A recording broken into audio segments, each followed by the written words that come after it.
C9 from North America. And I'm a little bit surprised because Attila is actually one of the guys in Europe who wants to play a lot of Draven, wants to win lane with it, but they're respecting, okay, we might actually get sneaky picking it against Vitality's bottom lane here by removing it early. Typically, when we've actually seen Draven in Europe, it's been picked against Xayah Rakan as one of the lanes where you can really win. See if that becomes the lane they want to play. And interesting by Cloud9, you're seeing sort of where their bans are taking shape. They're trying to remove some of that playmaking 1-3-1 potential that Vitality used so successfully with their previous game. The early Aurelia ban, of course, it was Echo last time, but maybe trying to get rid of some of these split push from Jiizuke might constrain Vitality's win condition. And I'm thinking that Xayah is going to show her face very soon in this draft phase as well. You know, especially with the Draven ban already off the board.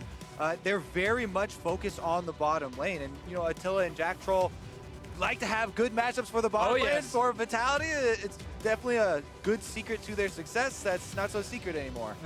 I'm a little surprised to see Urgot banned away by Cloud9. I think they were very successful in counterpicking with Lissandra in the play-in stage and saying, hey, you know what, take the Urgot, we'll bait that in for you. We've got counterpicks and we can get priority elsewhere, but they chose to go for a very standard ban here, and they let that Xayah go through to Vitality.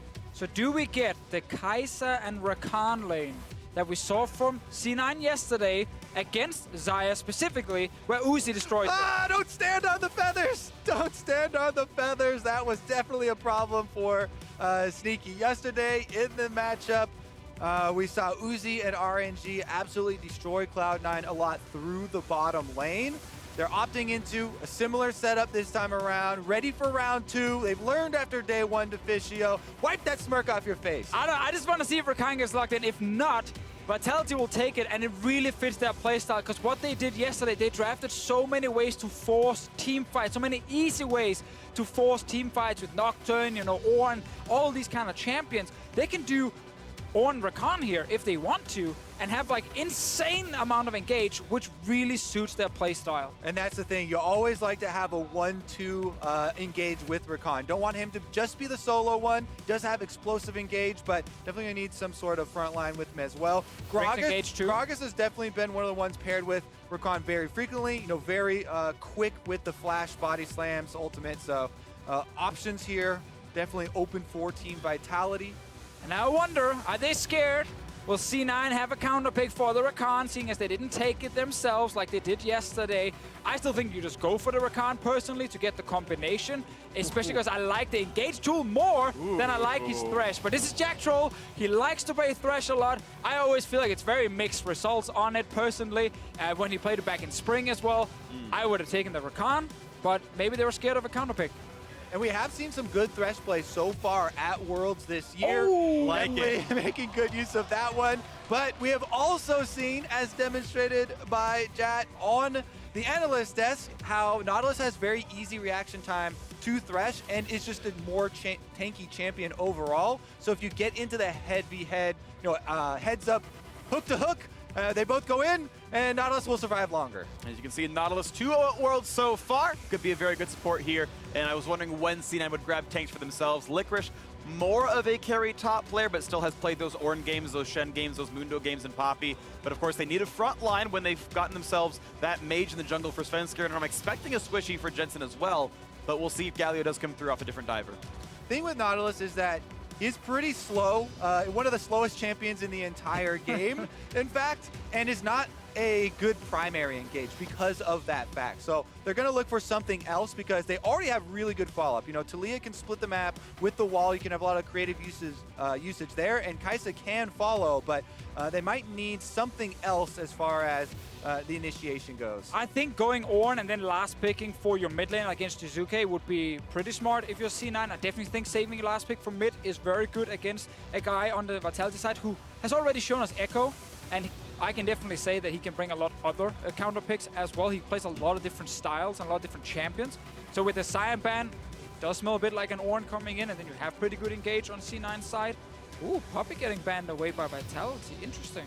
We could definitely see Shen coming through here. The Ornn, as you're mentioning, of course, a big one as well, and has that obvious long-range engage. And it's actually Licorice's most played of the split. Cloud9, I'd expect to see a top laner from them here, and waiting for their mid lane counter pick out of Jensen.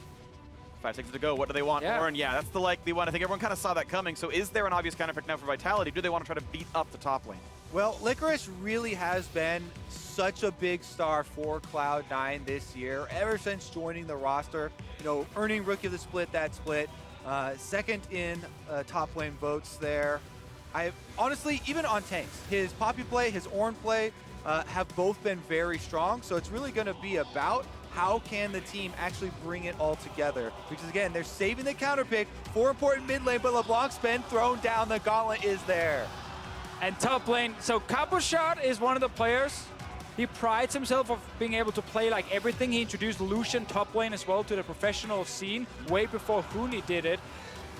And he likes to try and go for counter picks, but I never feel like it's super successful for Vitality when they play heavily towards the top side. I actually always prefer him on a tank. I think Jarvan is actually a fine middle ground here. You do have a pick where you can actually play around it, but you also can bring some value for a teamfight as an engaged tool. So I think the Jarvan is acceptable, but the Ornn on the side of C9 is actually what I would love to see for Vitality. Well, Galio might be coming in alongside the rest of the divers now. None of these champions are great at walking themselves into the front line quickly, except for maybe a Taliyah, and that feels like a huge risk. So not great targets for a Galio ultimate, but certainly another hard diving team for C9. A lot of engage, set up for the Kaisa to play around Svenskeren and Sneaky as the primary damage. That is the biggest difference between yesterday and today for Cloud9. This time they're surrounding Sneaky with tons of bodyguards, lots of crowd control to apply plasma to the enemy team, allow him options to escape in team fights or dive in and move forward. I think that this is a composition that can easily play defensively or offensively. Meanwhile, Vitality with the LeBlanc in the mid lane, that should always have priority over Galio, and it's going to be about which one of the top/mid does stay in the jungle. Looks like it was the Jarvan that will stay jungle. Yeah, with Gragas in the top lane here for Cabochard, of course, one of his most played, actually. He's already got 4 of them in the split. We get the tank top lane. Yeah, well, still a tank top lane. You know, might see a little bit of AP on him, but that'll be a fun matchup to watch. I'm a huge fan of Jarvan jungle. I'm glad that he's back into the meta. There are a lot of options here. We can even have Vitality and Kikis going just red buff into level 2 gank, something that he has done versus North American teams in the past on different teams, or with the buff to Jarvan, lowering the cooldown on Martial Cadence, the passive percentage damage auto, his clear is actually significantly quicker as well. We definitely have a composition from Vitality where they can force a lot of plays. Even in the early game, all the lanes can actually apply pressure and have CC set up for a jungler to play around. It's not as easy with the long-range engage that yesterday, but there's a lot of playmaking. All right, let's see what happens into this one. It's going to be an exciting one. Europe versus North America is always a treat to watch at Worlds. Vitality off to a great start. They took down the defending world champions in their debut. Cloud9 fought the MSI champions and had not nearly as good of a result as Uzi and Co. walked all over them yesterday, but now it's time for maybe some vengeance out of C9 here. This group does feel a bit wide open. If Vitality can beat Gen G, C9 suddenly can feel confident that maybe they can make it out, and we'll see if they can battle Vitality well here. All right, Kikis here with the Predator Jarvan. Very excited to see as far as the possible positioning here around early wards goes as well, because it looks like they're moving up into the brush. Not going to be threatening too much as far as the invade. Cabochard has body slammed over and snuck his way in behind. This could be bad for Sneaky if he shows himself. Well, right now, Zeyzal's tracking Jactroll. They know where that Thresh is going. They know which way he's walking. He's up towards this side of the map, so Sneaky's going to walk backwards. And not much of a risk there as Vitality runs through. They get a ward, and that's really all they get. No one was too greedy on their movements, and C9 was kind of crossing their T's and dotting their I's. Yeah, they're actually moving back towards their own jungle now. That could have been a flash if he had body slammed forward, but I think he wasn't sure if there was anyone else from C9 waiting, and therefore he just ended up walking away. They did leave a ward behind on the Cloud9 blue buff as well, so Vitality will retain some information off of that invade. They're sending Kikis over to the red buff to start that one out by himself, and he'll just continue through the jungle, whereas Taliyah, Svenskeren starting on top side and might route through. And this already tells us a bit about the bottom lane focus. They didn't stay to give a super good leash to Kikis. They actually wanted to join C9 instantly when the wave arrived, so you can get that first push for level 2. And when you're drafting this Thresh pick, instead of something like a Rakan, you're definitely saying we want more focus on the laning phase here. We want to actually look for some picks around Jactroll. He is the kind of support who believes a lot in himself and he wants to be a huge playmaker. But it's actually I would actually call him the most inconsistent support we have, because he will be 10-0 or 0-10. It's also weird thinking that the option of not taking a Rakan with Xayah is the option for more playmaking, considering the extra range and the explosive engage that you can get with that champion. But it does feel like, Thresh, he has more options, can lantern in and maybe assist Kikis a little bit more in coming to that lane. So maybe they want to have more participants in the bottom lane party. And I want to see what those parties kind of look like and who's going to get down there. We do have Summoner Teleport in for Jensen in the mid lane. Of course, Galio himself good at showing up once level 6 comes around. Watching him face up against Jiizuke on this LeBlanc, who can be very, very scary, has the Ignite, willing to play super aggressive alongside that Jarvan jungle. Yeah, I'm very curious as to how this early lane phase is going to go, because so often, and we've even seen Jensen himself in the reverse of this matchup on the LeBlanc, absolutely punish players for early picking the Galio, getting lane advantage, pushing them in, being able to roam first and accrue a CS benefit for the team. What is Jiizuke going to be able to pull off here against Jensen? I don't think too much, because of Aftershock on the Galio and TP. Like, it's the super defensive setup on the Galio here. It should be very hard for Jiizuke to actually get the kill as long as Jensen can proc his Aftershock, obviously. And that's kind of the thing, if you look at the Galio pick here, and if you look at the entire comp, it's really not about Jensen being the big carry. It's not about Licorice being the big carry on the Ornn either. You mentioned this in draft already. It's all about Sneaky. Like, you want to make sure Sneaky becomes the big carry in the late game. I think early the bridge towards it is going to be the Taliyah pick. And what I like to see is often like Taliyah with things like Alistar. In this case, it's a Nautilus. If you land the hook on Nautilus, you roughly know where people are going to get pulled to, and you can then land the knockback from a Taliyah, and you can burst someone down really quickly. Yeah, that one's definitely more risky than, as you not as before, safe with the Alistar. a point and click. Maybe a Galio taunt catches on someone and you can get the easy seismic shove, but I definitely agree with you. Taliyah plus crowd control setup does spell a lot of early game burst damage and some possibilities here for Svenskeren.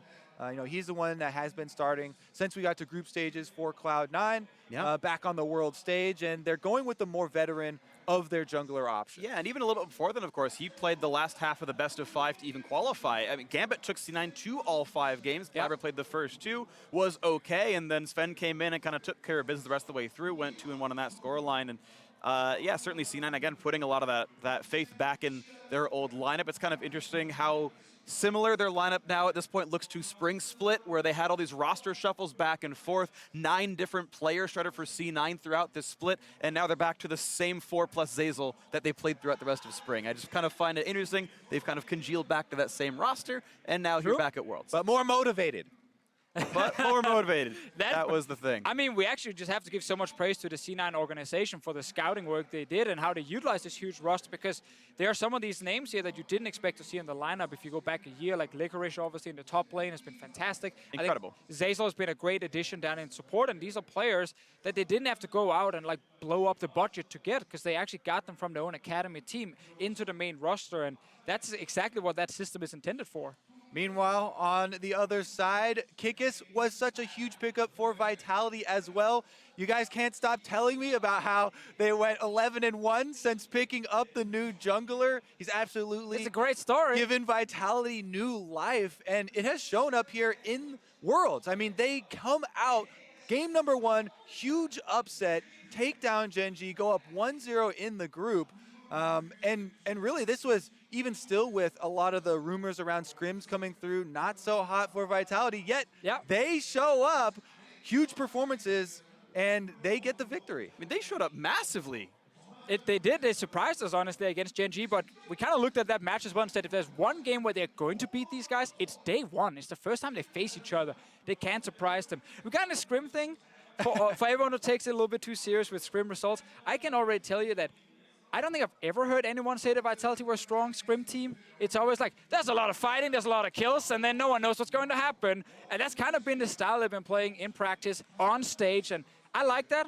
I hate teams who play super aggressive in scrims and then play super passive on stage. I respect the Vitality stick to the same style. Sure. Even if behind, they will fight. And they played a very, very good mid and late game up against Gen G yesterday. Now they are in the early game against Cloud9, and we are back on the Rift. Jiizuke had some audio tweaks needed, then restarted the game, I believe, and now he's back here. So we're once again looking at the early game and seeing who can do what as the camps are coming down, and we wait for our matchups to play through here. Nothing too surprising in these lanes so far. I do want to point out Relic Shield Thresh is not always the most common pickup. We see coin a little bit for him, but going for a slightly tankier look, even if it will deny some gold later on in the game.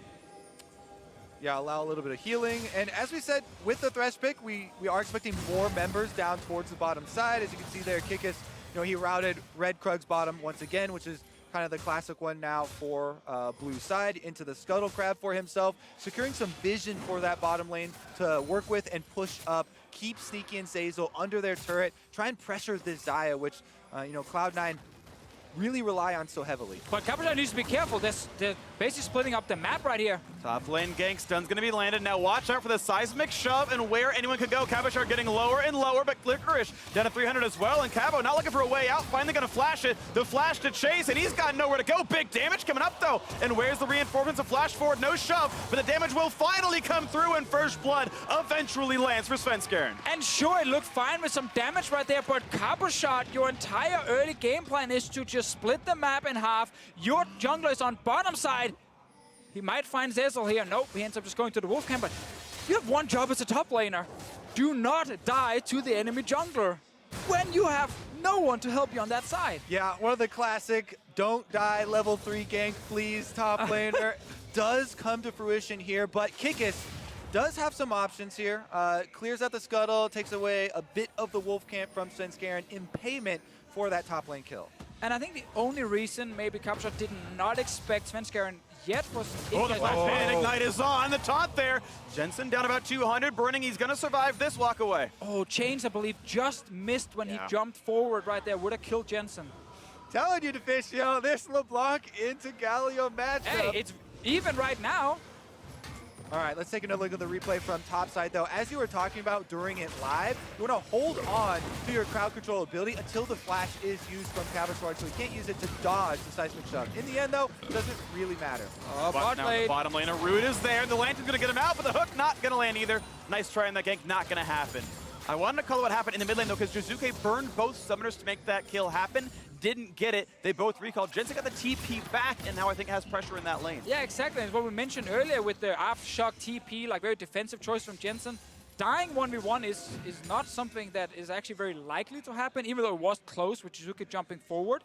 Jensen did manage to stay alive. Last little point on that top lane thing, I think Cabochard expected Svenskeren to go straight to blue buff and not actually go straight for level 3 gank top. Really the only reason for him to stay that far forward. Anyway, C9, decent start in this game here with the first blood. Sadly did not get something bot lane because Lantern was in place. Attila got out. Yeah, nice defensive play there. Positioning back in the lane to allow his marksman an easy escape. No summoners were blown by Vitality in that escape either. And Svenskeren did reveal himself, so it allows Kikis now to move in a little bit more aggressively. Try and find the Taliyah before she ranks up.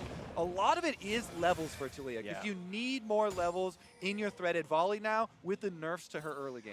And she's out of camps to clear right now. Both scuttles got taken over by Kikis. He stole the blue buff as well. Has his own blue and Gromp still to clear, and that is a nice hook into play. Backwards Sneaky, not quite real, but the chase is in. He's gonna flash away. Will it be enough? The summoner heal keeps him alive. And now under the turret is a root. A bunch of damage there as well. And Attila gonna keep running away, will stay alive, get away from the feathers. They will do so. A nice tank on the hook as well. Zeyzal doesn't get in, but now into the top side. Cabochard getting hit with the ulti in a seismic shove. He's got nowhere to go, and top lane's 2-0. Great repeat gank there from Svenskeren, taking advantage, knowing that the flash was still down from Cabochard to get that kill. But the bottom lane skirmish was great. Let's take a look at the mid. Well, Jensen has flash, though, so Kikis not going to get much done with this. These ganks aren't happening. Kikis is out farming. He is out counter jungling, but the ganks work for Svenskeren. Exactly, but bot lane, that was an insane 2v2 fight. So many summoners blown as well. It was actually so clean, the start of that 2v2 for Vitality from Jactroll. We'll look at that replay later, but the first replay is the kill that we missed. Yeah, and this is again where Cabochard is really hurting his team by losing flash in the initial gank where he also dies.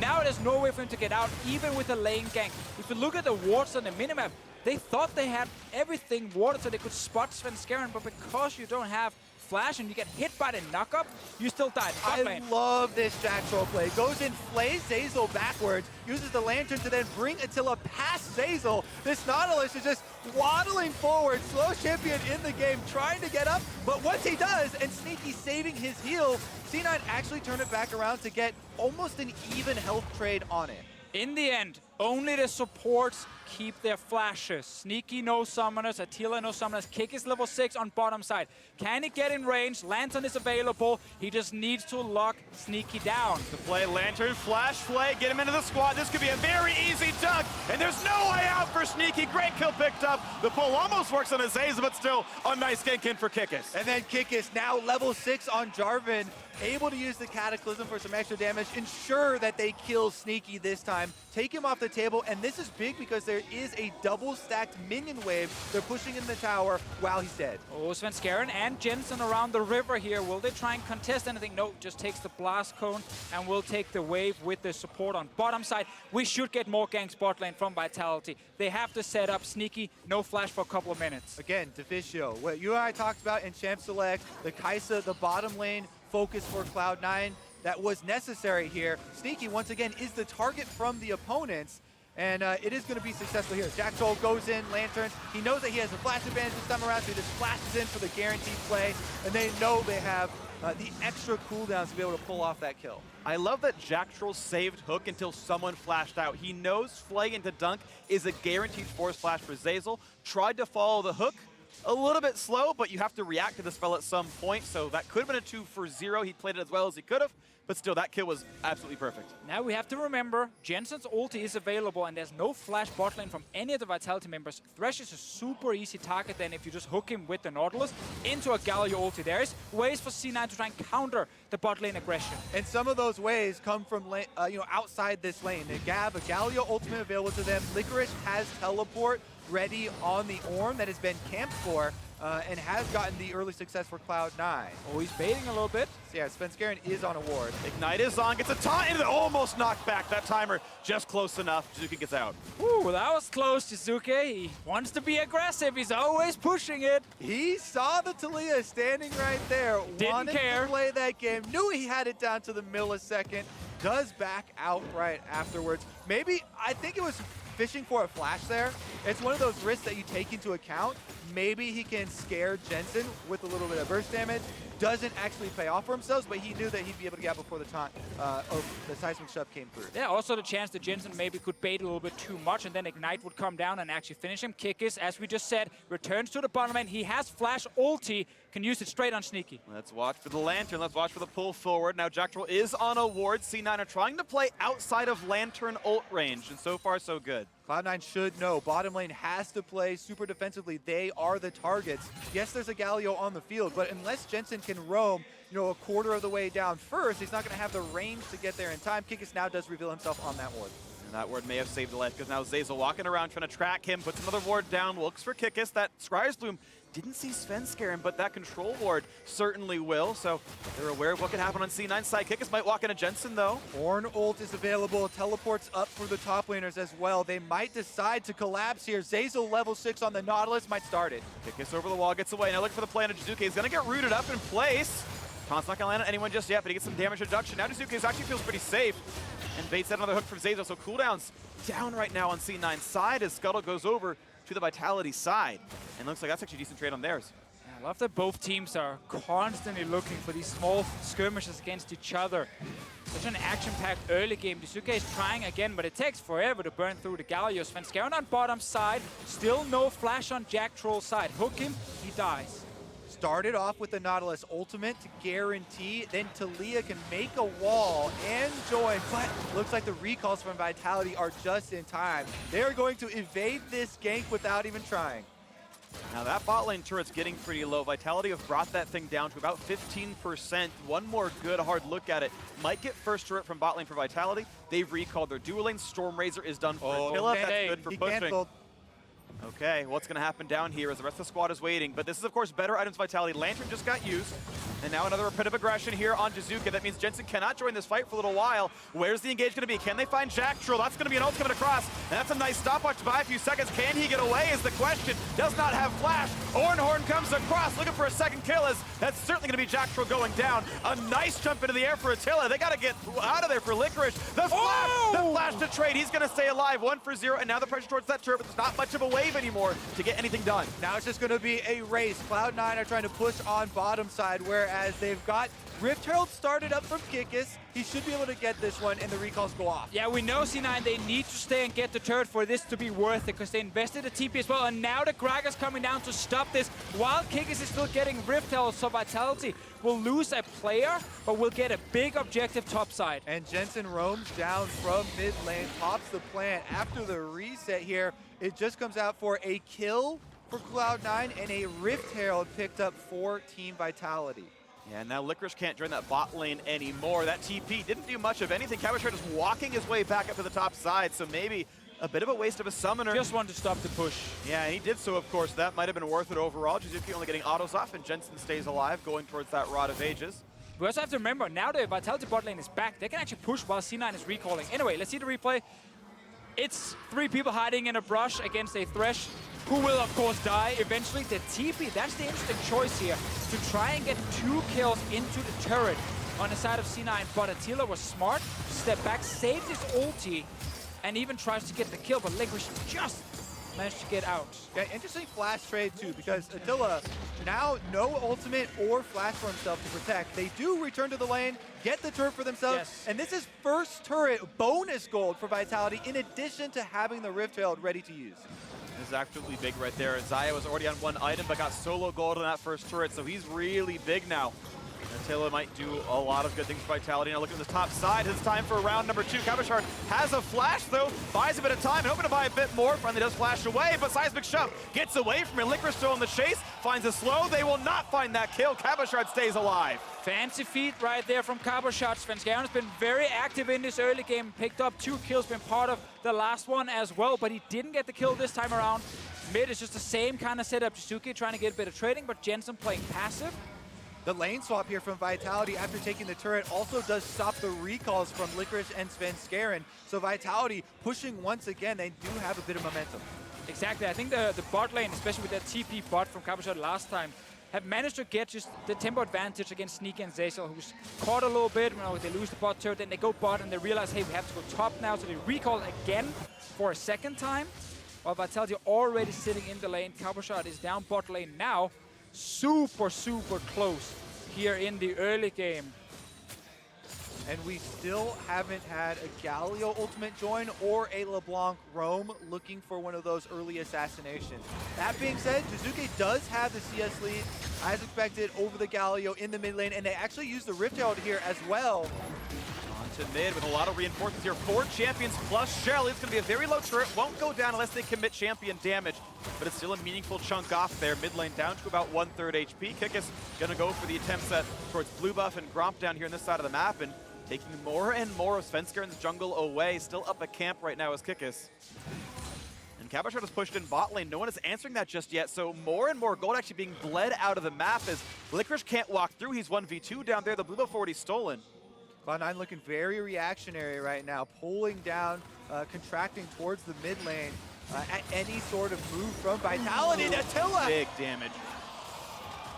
Good lantern though. He's all right. We see Sneaky from yesterday against RNG, where he died in laning phase multiple times. He was really far down. This one here, yeah, he's died once, but he's up in CS. It's definitely not been the same kind of game as he played against RNG. And C9 are getting this turret here. A lot of this comes down to Svenskeren, however, on this Taliyah. What a great early game from him. Also, because timing has become so important, because Vitality had the extra 30 seconds there, Cloud9 don't even give solo gold over to Sneaky on the turret take. They have everybody join, get down as fast as they possibly can so they can get their reset off and purchase. Zeyzal takes part of that share of 250 local gold. A little bit of that siphoned off. Not that Taliyah is bad with gold, but she's the breadwinner right now. 5,900, the highest on the team. Svenskeren is the one to carry here. He was benched off the team for a lot of that summer split. When Blabber came in, it looked like C9 had finally found a great jungler, but push came to shove. Svenskeren's the one on the world stage they seem to want and has managed to keep his form up against Kikis. Still has those kills, had those early ganks. and he might be the one to carry and get C9 out of what could be a 0-2 start to Worlds. It really has been a roller coaster year for Svenskeren and Cloud9 as a whole. Now, though, looking at a pretty even mid-game versus Team Vitality, with Sneaky completing his first item, Stormrazor ready to go on the Kaisa, getting a little bit more attack speed to get his E evolution. And now it's going to be about the teleports coming down from the top laners in maybe 45 seconds to allow them to start these team fights out. Yeah, we know with the Ornn it's very easy to start a fight, but obviously a lot of the Vitality members can be pretty tough to lock down, especially the LeBlanc, but also Attila Xayah with his ulti. So it's not like C9 will get an instant engage on a carry every time, but they have the tools to always start a fight at least. Yeah, Attila's flash has come back up from the bottom lane skirmish that they had, so he does have it available now, and we're seeing the convergence we are looking for. Ornn ultimate is off. How many knockups they're going to get? Only the 2. Will they find the back line? That answer is no. The hook comes in towards Svenskeren, going to stay alive. The dunk comes across. A big taunt in the front line. Svenskeren's pushed with the Kikis. He's going to go down. The first kill. The fight goes to Sneaky. The knockback on a Licorice. Jensen's low, gets a heal, walks away. Just the 1 for 0, and C9 disengaged. And here we get it. C9 with Ornn moving in towards the mid lane. You will always be able to start the fight. Kikis went in, and when he actually jumped in, the entire team turned to him and killed him. That was very surprising that Kikis actually went in there to me, because Vitality had just done a good job of avoiding one of the biggest team fight cooldowns. The Ornn ultimate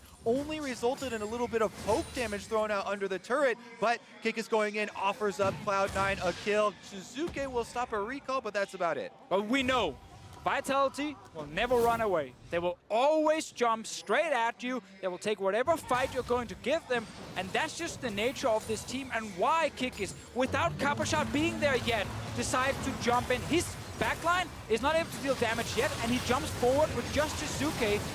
Attila is sitting without ulti during this fight. It's just on a couple of seconds cooldown, so he's still feeling pretty scared. He can't move forward enough. And in the end, C9 stays alive. I'd say this skirmish is also a very good depiction of the difference from yesterday to today. 2 different Kaisa combinations. Yesterday, lots of squishy champions, not a lot of structure for a team fight. This time around, a bunch of tanks on the front line applying plasma so that Sneaky had an easy killer instinct over to finish off the Kikis kill, and they had much more room to work with. Well, Vitality have had very, very good mid-games before, though. Their mid-game against Gen G, they came back from a significant deficit against a great team, and now looking to siege in mid lane, and will do so and put themselves back on equal gold right now. Sneaky and the rest of C9 certainly have tools, but Vitality, no slouches here either. Oh, Zeyzal will try a hook. Ornn ulti comes again.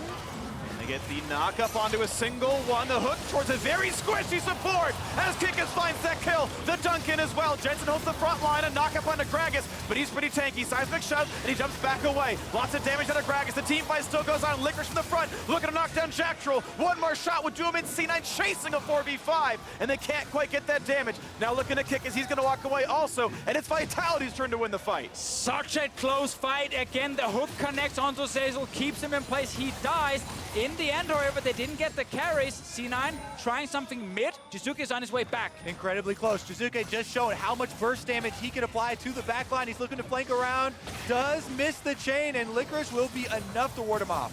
Zeyzal's walking back into the map as well, so it's going to be a quick ceasefire. The game only 200 gold apart right now. Neck and neck, these teams. In what could be a battle for second. If Gen G is mortal, this could be a battle for who's the second best team in this group. Couple of explosive little skirmishes we had around the mid lane. That focus fire took down Nautilus so quickly in Team Vitality's favor that they were able to recover and save their mid lane turret as well. They chased C9 off of any of that extra damage and retained the extra defense here, not allowing Cloud9 to push in and get those wards. Second fight in a row, however, where we see Vitality, they can't properly reach the backline other than with the Jarvan specifically. Kikis goes in here, but Svenskeren and Sneaky are untouched, so while they're dealing a lot of damage to frontline, which is good, it is a lot of the Vitality members who's forced to then flash out, jump back. Only Jiizuke gets in here.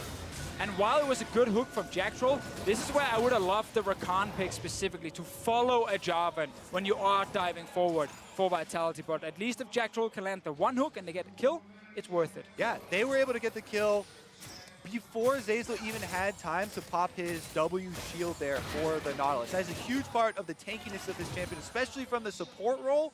And he only had time to try and flash backwards, doesn't get it off.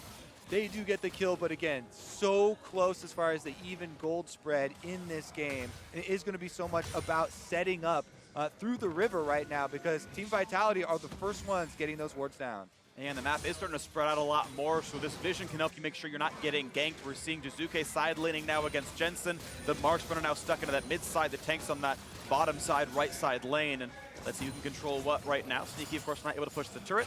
Able to grab all this farm is Attila and Jactroll without issue, as the Blues also handed over no problem to the LeBlanc. And that'll be a nice mana lead on this side. And we've already seen a couple of insanely close team fights. We're most likely seeing a lot more of those. Around the mid lane for Baron control is where both teams are looking right now. Sure, there's a bit more split push on the side of Vitality, but there's too much engage on the side of C9 to stop the LeBlanc from just sitting in the side lane. So we see the mid lane control. Attila trying his best just to wave clear. No one wants to do Drakes, by the way.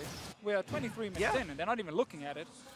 At a certain point, easy to take, and this actually might be the chance literally right now. Thank you very much, Deficio. And my favorite Drake is going to go to the eponymous team down here with bot lane priority. Now, Jensen's got to be careful. He is in a 1 versus 2 up here, and Aftershock might not be happening here. In this one, the taunt's not going to matter. The dunk comes through, a kill in the top lane. And this is something Jensen will actually do very often. He will completely ignore that his team is doing something on the other side and stay out in the lane. He realized a little bit too late, wait a minute, they're coming for me, and it took him down quickly. C9 still want to get something out of that death, but look at the collapsing members of Vitality heading through their own jungle. They're on the way to mid lane, and Cloud9 are still there! 5 versus 4, Vitality want to kill him, and they're gonna find a hook. They're gonna find the shotgun on a Sneaky already. Looking for number 2 as Zeyzal's gonna drop as well. 3 kills in a row. Looking at number 4 as Licorice is running backwards, and they're gonna stay alive, but now their sights are set on Baron. Cloud9 stay too long, and they give up 2 more kills. Jensen is going to be back out on the field, though, and he is Galio. That might be enough to deter them. Svenskeren's the only damage left, though. LeBlanc over the wall. Shane's going to land back across. Almost gets that kill picked up. He's burning. He didn't get the stopwatch. They're not going to get the trade, and they're already on the Baron. What a kill for Jiizuke, and it's going to be the catch as well. No way out for Jensen. He'll only get the trade, but crucially, Smite is down. They stopped the Baron there for Cloud9 with some big plays from their mid laner, but Jiizuke had the extra swap here, finds Svenskeren, escapes out the other side of the Raptor pit, and this is definitely a fun one, boys. Man, Jiizuke spent most of the summer split playing roaming champions. It was only towards the end he got back on carries. He's playing carries this tournament, and man, that was insane. Well, that was cool to watch. Jensen did so much work for C9. Let's take a look at this replay, because yes, Licorice and Svenskeren are the ones on your screen. They are the ones that Jiizuke is trying to 2v1 over here, but Jensen, the Galio, doesn't chase around this LeBlanc. He goes straight to the Baron. That is important, and he bursts down 2 members of Vitality to stop them. But look at that happy face there from Jiizuke after the victory. That replay brought to you by Acer Predator, and of course the fights are still continuing as the players respawn on the map. Baron still in the eyes. His action will not be stopping. The game, only 1,200 gold apart, but Vitality do have control. They have the waves pushed first. They've got deep rewards. They're setting up again, it looks like. Oh, Zeyzal, does he want to land the hook here? Sneaky died last fight. Didn't get to use the heal in time. No flashing. That's kind of important when there's constant fighting. Always track the flashes here. Who can you actually pick off? No flash on Svenskeren, no flash on Sneaky, so Kikis' ulti will be huge in the next fight. Jiizuke, 3 kills on the LeBlanc now, has the magic penetration plus the Luden's Echo. Huge burst damage is possible, as we've seen already. Meanwhile, Attila, the other carry for Vitality, 3 kills for himself as well. Those are the 2 members that Cloud9 need to focus on. And we know that Vitality like to get a fight first and then go Baron, and not the classic beautiful Baron setup, slow pushing minions and all that jizz and jazz. No, it is literally fight someone, kill them, take the Baron. C9, they know this, they are around, and they're also looking for the engage. They have the Ornn that's been so impactful with the ultis. He's looking for more. And C9 upgraded Fog of War around this. The only wards close by at all are Vitality's control ward in that brush. That flag's going to time out, so C9 get to play the baits here as they walk forward. A blue trinket is there for Attila. LeBlanc can jump the wall, no problem. They see, okay, it's not started yet, but they're going to continually lose vision and have to play on that sort of knife's edge. During that time, though, Cabochard was able to push up the bottom lane minions. So now you can see Licorice already got on the recall on Ornn, going to answer those, and Cloud9 pull off of Baron for the time being. And we are 3 full items on Attila to only 2 on Sneaky right now. I think Xayah is going to out-damage in a team fight. That's going to be a very big factor as they keep setting up around this ocean, around this river, I should say, a little bit smaller. As Jiizuke just simply spots out, but still the wards aren't there. Vitality are playing with a little bit of darkness. Now looking forward again. Zeyzal going to hold the front line, looking in the air, and it's going to be the kill on his Svenskeren, the dunk towards the back line. Sneak gets away from that one, but the 4v5 could look even better. Vitality cuts it down to 3. A knockup, finally a kill for Cloud9, but can they get the numbers? No! As Sneaky shut down as well. Another comes through. It is only Licorice left alive. Vitality will lose a second player, but they will get the ace, and they have control for Baron. And that's how you set up Baron as Vitality. You walk into the river, you don't care about vision, you see a bunch of C9 players without flashes, and you just take the fight. Svenskeren dropped early, Sneaky dropped later, 5 kills for Vitality, and they get the big objective. What an engage there by Vitality. They find Svenskeren at the very beginning of the fight, immediately take him off, and Jiizuke is able to navigate the rest of it flawlessly. And this is why we said, in games with constant fights, we have to look at flashes all the time. No flashes on the carries here means that C9 can never really win this fight. The moment they're caught in the river, they will get engaged on. Much earlier, Cabochard walked from that bot lane to join his team here, and C9 did not respect it. Jiizuke goes back in, finishes off the carry there. And they've got plenty of DPS to take down the Baron. Now let's see what Vitality can do with the Baron buff. They can to fight empower C9. their pushes. Just keep fighting. That was really good timing, of course. Licorice was pushing in that bottom lane wave you were talking about earlier. Deficio had to go over there late to the fight. Really good dive. So now, yes, as you're talking about, with this Baron buff, with the gold leaf, with empowered minions, and this buff on at least 3 of them, let's see how much they can do. Can Vitality close out a 32-minute game against C9? Oh, here we go. 5-man engage. LeBlanc's in the top lane. This could be a very good fight. They're going to look for the hook. Not going to find it, though. Jactroll could be stunned. But is that enough to matter on C9's side? They'll get a single kill. In comes the re-engage, though. Kikis going to buy some time with a stopwatch. And a huge blade caller comes across. But it's still 2 kills in for Cloud9. Reinforcements only now coming to Vitality down to a single tank. Jensen's got to walk back. Licorice holds the front side. Jiizuke wants the kill. Not quite going to get the kill on a Jensen as C9 walks away with 2 kills. Plus, you have to check the ultimates available there. They had used all the crowd control. Cloud9 do sneak out, though. They've stalled the Baron push, and they're going to pick up the Ocean Drake on the way out. And I told you, with the Baron buff, they're going to fight. They're not just going to push. They could have left Jactroll to die and let Jiizuke kill 2 turrets top lane. But no, Kikis went back in. The team took a 4 versus 5 until LeBlanc joined. Welcome to Vitality. Well, they're still pushing up the minions on top side, but Cloud9 have had enough time to reset, so those aren't going to get too much value. Sneaky with the Banshees already should feel a bit safer around this LeBlanc, and it will be a nullifying team fight in mid lane to bring this one a bit closer. Yeah, this is actually a big win for C9 because they stopped the pushes with the Baron buff. They know they have the engage tool to always force if someone is split pushing. That's why they go for the engage. But here, you can let your support die and everyone else can step away while your bond is pushing. But no, Kikis, he jumped back in. Yeah, Kikis, he went for Sneaky there. He actually forced Sneaky's flash. So both marksmen use their flashes in this little skirmish. This will be very important for the next team fight that we do see coming up once again, but they started it already. It's another battle. The ult's coming across now as well. Sneaky should stay alive pretty well against LeBlanc, and now Kikis is on the run away, but Licorice wants to get the ulti, gets away from the hook, looking for the re-engage. Can they knock down Cabochard? The plasma might help, but a nice explosive cast buys more time, and they will not get that kill. C9 will again slow down the Baron push, but no kills coming through. Scattered team fight here. Jiizuke threatening on the top side, but they do disengage after all those ultimates are used. Cloud9 hold on to the turret. Vitality hold on to their gold lead. Always so close. Svenskeren had to flash this time. Jiizuke is always looking for him in these team fights, and we know the damage is there. 10 stacks on the Soul Stealer on his side. He bought the Soul Stealer yesterday. Sadly, then he actually died and had to sell it again in the late game, but he won more. They still won in the end, but we've actually seen how the difference in how easy it is to force team fights has changed, how much Vitality can at least dive onto C9 24/7. It's actually typically Licorice who's setting up engages with the Ornn. Still, Vitality are finding enough ways to always get the team fight, and both carries are looking very good. It is very impressive considering how much more difficult it gets as the game progresses to play team fights out on LeBlanc. He's definitely finding his windows though. Cloud9 getting some vision here down around the Dragon Pit and moving towards Licorice, their split pusher, and the last outer turret standing here on the bottom side. Just want to knock down some gold.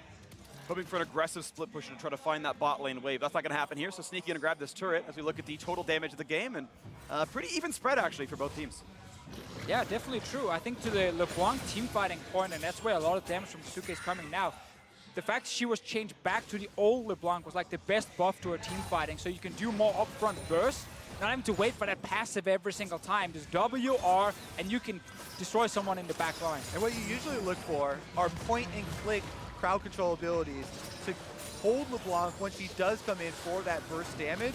But all of these CC abilities are a bit delayed for Cloud9. They've got taunts, they have slow moving hook here from Nautilus, and none of them are quite quick enough to hold down the LeBlanc enough time for them to actually get the kill. That's why he's got so much freedom. Well, here, let's see what happens next. 3,000 gold separates the squads. A couple of mostly non-combat drakes in for C9, waiting for that next hard engage, as Gragas is shown bot lane, but does have TP. And if you are C9, again, you need to be careful because your carries are sitting without flashes. We've already seen before when Vitality got the Baron, how important it is when they go against things like Jarvan, when you're against the LeBlanc that can reach you. You need these flashes to stay safe. There's an hourglass, however, on Svenskeren that could save his life. Nothing to keep Sneaky alive other than his own Banshee and his ulti. About 40 seconds till that flash is back up. Vitality pushing in mid. Maybe trying to look enticing for C9 side. LeBlanc's in the back of this fight. He shoots over by that blue pit. Can't maybe join right away, but does have access to the back line when a fight does start.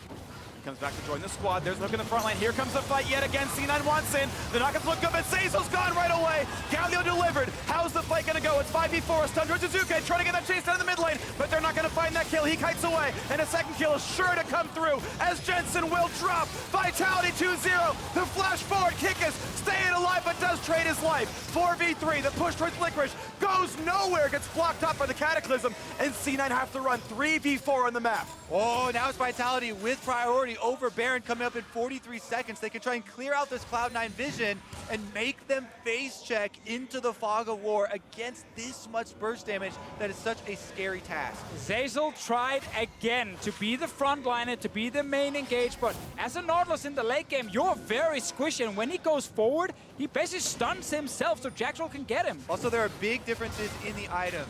We have on Kikis a stone plate, which offers you so much teamfight survivability, but even with him going in, Zeyzal gets burned way quicker. Jensen does have the big zoning Galio ultimate. Sneaky tried to get over to the LeBlanc to Jiizuke to try and finish off that kill, but he's able to evade them with the passive and the W. Jensen failing to flash after he gets out of his zonias, but Kikis forced him to jump in there with the Cataclysm and gives back the kill. Yeah, he wanted to land a knockup right there. Combo with flash at the end into then his ulti, but he just missed it. Timing slightly off and ends up just flashing for an auto attack. Attila, he was left untouched in that fight. Both summoners available for the next one. That's what LeBlanc can do in these team fights. Take so much of the attention to the side, but we're back in it. Round number 17. Ornn comes in, hits 2. But it's a disengage pretty cleanly now. Now watch out as Cloud9 is running. Kikis wants in. There's a big knockup available. Bit of damage there, and Svenskeren's down just above 1,000. Yeah, Vitality, no. Without the Ornn ultimate, that is a huge setup and part of the team fight for Cloud9, so they wanted to take advantage here. Jiizuke moving up to the top side. Luckily for C9, they stopped chasing because they had no vision of Jiizuke at first. It's all blue wards around the Baron itself. They didn't know exactly where he would show up. He could have gone into the back line. Jensen is chucked out. Look at the health bar, yeah. But he has TP. Baron is being started right now. Gonna be a trade. It looks like it's going to be Elder Dragon traded in for Baron. This is probably a better buff for Vitality, but with those elementals picked up, it's not too bad on Cloud9's side. Can they finish the trade? It looks like they will be able to with the teleport used here. Cabochard and Jiizuke are headed down, but that will be enough to fend them off. Push now for Vitality. Looks like it's headed towards the top side. They make the call to cancel. But now C9 needs to respect that the Elder Drake buff is so valuable in a team fight. It doesn't matter what you can do with your minions. They've got 2. 3. Jiizuke is going for the split push. Look at him over through the jungle walls, heading to the top side, whereas Cloud9 trying to force straight down mid. With LeBlanc spot, I think they could have gone for some real damage in that turret, but they've got to go back and respect the split push as Jiizuke recalls safely. Baron buff makes your split push insane because it empowers your split pusher, Jiizuke, to take the turret quickly. Plus, with the Baron buff on your minions, it makes it equal to defend. And also the quick recall when people are trying to collapse onto you. The fact you can go back to base that quickly. He actually stopped it again. He's just baiting them constantly. He's got the time. No one's going to stop that one, so out he goes, and it completely stymied the push. Keep in mind, he's buffed. Last a minute longer here for Vitality's side. Playing this sort of ring around the rosy, buying time is going to give them a full minute where they've got Baron with no Elder on C9. But Vitality, they need to be careful. Do not get too greedy when it comes to pushing. Ornn ulti will force the fight with the Elder Drake buff for C9. Yes, that's a big juicy wave bot lane now. You have your team here, but all of C9 are moving down. This could be a fight right again, but the Kaisa and the Ornn are both far away, so there's a little bit of time here. As the minions are getting burned down, this turret still falls to half HP. And Vitality are still getting farther and farther ahead in this one as they keep chipping away the cannons. But just putting their shots down. Step back now. Do not risk it. 5 members. Let Jiizuke push mid. Kikis. Oh, that's risky. Yeah, no flag. That means he has no dash to get out. He just walks away, though. Cloud9 aren't able to hook anybody down, and Jiizuke in the mid lane has made it up to the mid turret, so Vitality should get the extra pressure and knock these things down. They're going to push farther ahead. It's already a 5,000 gold lead, but make that a little bit more now as bot lane tier 2 falls. C9 spent their time mid lane to respect the LeBlanc, and it's ticking away for C9. Vitality looking at maybe a 2-0 start to the group stage. A somewhat... Too early to call. Oh, the game is so close. At it though, with the Baron on 15 seconds till Elder Dragon times out. They'll have even more to do. Mid tier 2, an auto attack away from dead, and it's now even farther ahead.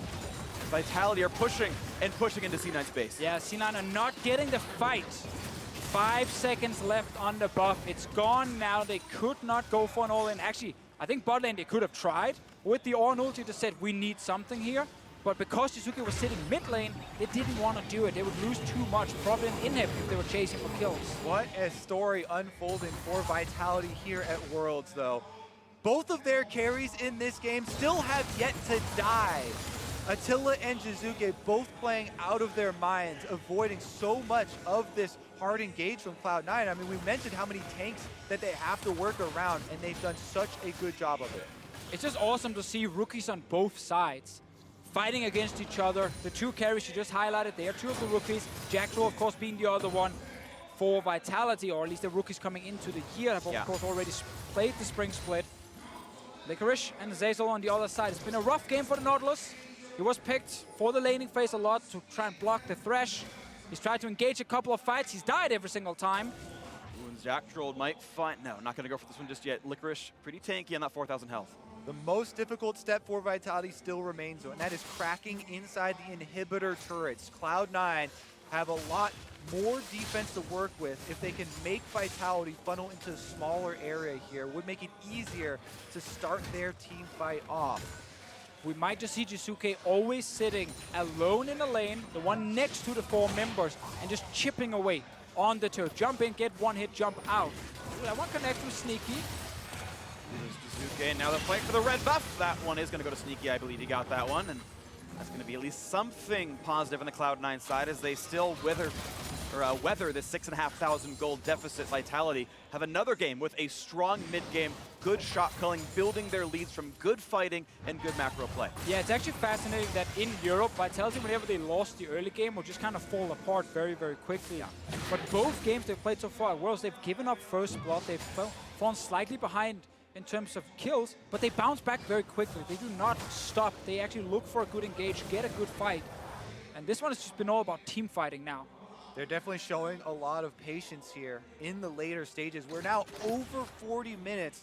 This is one of the longest games of Worlds we've had so far. And you can see about how Cloud9 are trying to clear out some of these wards through their jungle, but Vitality have pushed so far in, even clearing a single ward through one of these brush in their own jungle is such a dangerous task. I do want to highlight that because of the Soul Stealer, there's no death cap yet on Jiizuke's side.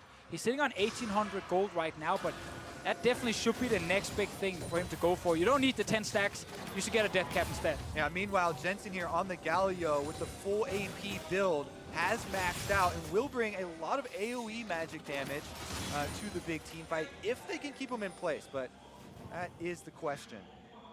They're up in a minute and a half. Looks like to be Vitality's target for this one, to wait, be patient, wait that 90 seconds, set up that next team fight. With the gold lead they have, it is likely they close it out with one more battle.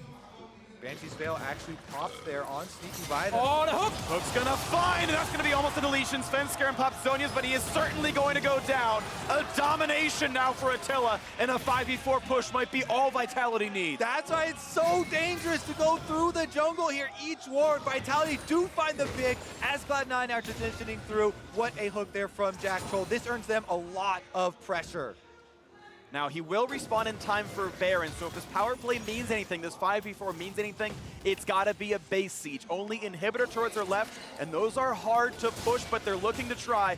As Jiizuke knocks out the Banshee's Veil, or deals a bit of damage towards Jensen.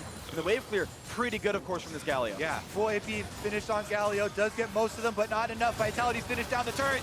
And will they find that second engage? They don't quite have the tools just yet. C9 should give up the inhibitor. Defending a 4v5 is not likely. Good poke, though. Is that the sign to go with a low health Kikis? 10 seconds. Vitality are trying to get away. Licorice does not use his ulti. Will he go for another one? Nope. Ends up just being Vitality disengaging. Now they're hiding around in the jungle as well. But it's still contentious timing. There is not a Warmogs for this Jarvan. He will stay injured, and Svenskeren's back on the map. Has the Taliyah while there is a small window for C9 to have control of the map. Baron's available. Vitality will get the vision from Scuttle Crab, which allows them to recall, but Cloud9 can still try and force the issue. It's definitely risky. Yeah, you can't all recall here if you're Vitality. You need to stay on the map. C9 can always force the Baron. And they're going to try. Look at LeBlanc in the side rush here, looking for Svenskeren again. He's going to look for the play. Svenskeren takes some damage. He's got a Galio coming, flashing to stay alive, but that is big damage. Here comes the engage. This is the play they need to have. The knockup lands, and they're going to find the kill on Jiizuke. 5v4 in the map. It's C9's time to turn it around. Cloud9 now 5-man power play. Let's see if they can do it. Looks like re-engage. A hook towards Jensen. A 5v4 could be good. Explosive cast turns it up, and Jensen to the front line still. Licorice holds up as well. Svenskeren's back in the mix, and it's Vitality forced to run. A big blade caller. Will it be the turnaround? C9 is injured. They've got only the Ocean to keep themselves healthy. With top and hip already dead, they're going to back off, and both big objectives are on the map. 30 seconds still on Jiizuke to respawn, and Licorice has Warmogs, and the team has Ocean. C9 can stay on the map. Teleport being used by Jensen here. He's going for the recall to try and heal up in the fountain. They pull out the dragon, and here we go. Every ult is on cooldown from Vitality's side. They can't really contest this one against 5 players. They're going for Jensen instead, trying to kite C9 away. But no, they just stick this to is the second Elder, but Kikis has Smite. This is going to be a tight one, and second Elder goes to C9. This could be a huge team fight. It's still 3 seconds on the block. They find the knockup, and they find the kill. Attila goes down. C9 owns the map. It takes 41 minutes, but Cloud9 finally get kills on the Vitality carries, and they get the big Watch out for top. The TP is coming top. They have to turn around right now. C9 must defend. One turret's already done. He only gets one. He only gets one. C9 are still around the Baron. Jiizuke is back on the map. Attila is dead for 40 seconds. Kick is still very low. They're starting Baron? What? They're actually so spread out. Cabochard is going for the recall, though, and he doesn't have his teleport able. Kikis, he's low. Does he have the Otis? Not up from cooldown yet. He gets pulled back, but look how much damage C9 does. Jiizuke is moving in. No, actually, he decides to look back towards the mid lane. Baron for C9. This all started with Jiizuke looking for a kill on Svenskeren. He didn't get it. With the Galio coming in to save the Taliyah and the turnaround from the Ornn ulti. The big plays on the biggest of stage. Finding the picks this late into the game have the biggest rewards. Baron and Elder Dragon over to Cloud9 though. Now they've got the double endgame buff, and it is in their hands. They have so much time to work with. Double Elder lasts longer. It's already the longest game of Worlds 2018. They've already beaten that one from Vitality's previous foray onto the Rift by 2.5 minutes into this one. Jiizuke gonna pop up that Banshees, and Sneaky still has to be respectful. He's on full build at this point. But C9, you figure if there's a time to win, it is literally right now at the double buffs. See how much they can take.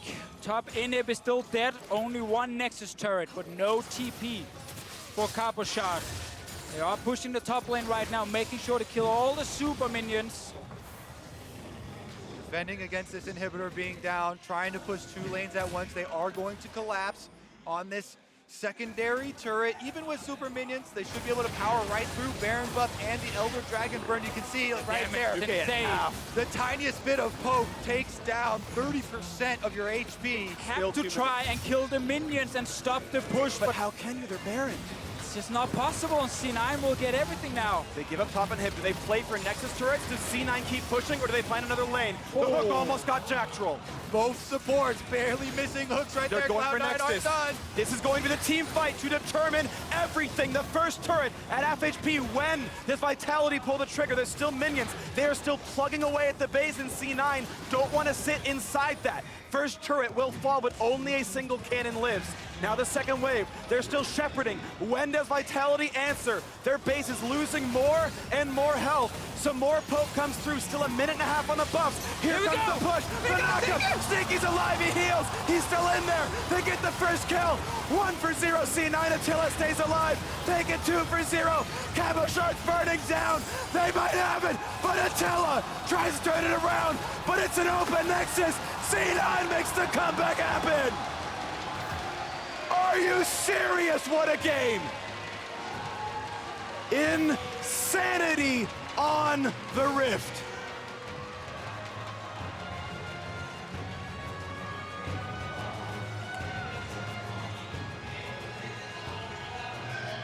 Longest game of Worlds. Big plays from both sides. Cloud9 actually started out with the lead in this game, but Vitality took it over for over 25 minutes with amazing play from Jiizuke and Attila, going 40 minutes in the game without dying, but in the end, it just takes those 2 picks for C9 to turn it all around. The big carry Jiizuke went for the kill on Svenskeren. He didn't get it. He dies. And suddenly C9 win a fight. Get the double Elder or the second Elder Drake. Use it to take a Baron. They got everything they wanted towards the end. But we just watched 2 teams who are so close to each other in terms of skill. Back and forth 24/7. This could have gone either way so many times. In the end, however, it is C9 with the kill. I had to just check again. Maybe Vitality won this time, but no, it is C9. Absolutely insane game. That was so exciting. C9 do pull up the win, but now for more on that tense battle between rival regions, let's head over to the State Farm analyst desk. Thank you very much, Phreak. It was not pretty. It did not come easily, but NA gets their first victory of the world's group stage. Cloud9 over Vitality. Jack, you got a smile on your face. I'm okay with it. I'll take it. Any way you'll give NA a win. Right. Oh. Didn't get the prediction right. Woo! Frost wins predictions for the day. Congratulations. Oh yeah, as predicted, the double Elder, triple Baron, 40 minutes. All to plan. But I mean, let's be real. To some degree, we did expect this game to be quite messy based on the way the Vitality picked up their win yesterday and just in general how Cloud9 can be willing to dive into some of that chaos. And certainly it wasn't looking on the cards in the early game when Jiizuke was taking over the game. It looked like this was Vitality who had the ascendancy in the mid-game. But there were so many turning points. It's just one of the games that by the end, all the analysts are hooting and hollering at every moment, every explosion. Everyone has a different adjective to describe it. I'd say barn burner. Other people have other words. It was up and down and all over. There was a lot of hooting and hollering. Slobber knocker. Slobber knocker's a good one. Do you have a word to describe It reminded me a lot of the LPL. There you go. See? 3 great descriptions. Okay, yeah. 3 great descriptions. I will say this though, yesterday I had a lot of criticism because it looked like the North American teams were playing not to lose as opposed to win. Sure. Today, Cloud9 left it all on the court. That's all I'll say. Like they got down and dirty. And some. There was some mud wrestling. Huge shout out to Jensen. I don't know if we've already passed it in the highlight reel, but his double kill right in front of the Baron, I think This is the personally moment saved here. the game. It's rolling There we out go. here. The fact that Jiizuke isn't the most significant play of these two is kind of He does the have a most small amazing. fail flash here, but oh well. So well played. You almost Okay. don't catch it because he snaps back, then fail flashes the wall, and then just distortions for the kill anyway. But it's still slick. That's And the moment. That's the moment. When Jensen is able to get the double kill, even though Jiizuke had the flashier play, Jensen delays the Baron. And I feel like that was almost going to be the nail in the coffin for Cloud9. So huge swing. And while, when it comes to our predictions and how we grounded them at the start, the fact that Svenskeren and I picked Cloud9, in the end, of course, it was just very much twist on about that. seeing what happens there. In the early game, it was playing through topside. It was dunking on Cabochard and trying to find a bit more of an even bot lane. We didn't see bot lane overwhelm like it was by RNG. That part we predicted. And in the end, that was pretty pivotal, even if all the action afterwards was very much removed from that. And you mentioned turning points. Here's another one where you see Jiizuke very narrowly missing the assassination through the Zhonya's, through the Galio ultimate, to then get turned around on by Sneaky. This allowed them to get Elder Dragon #2, which is a 5-minute long buff. Have to remind people of that because it's so seldom getting to that point. And then C9 did slow play their push to victory. That's, I think, for me, in a sense, one of the differences that I noticed between these two squads in this game. Vitality with the lead and with the Baron, therefore with control over the game.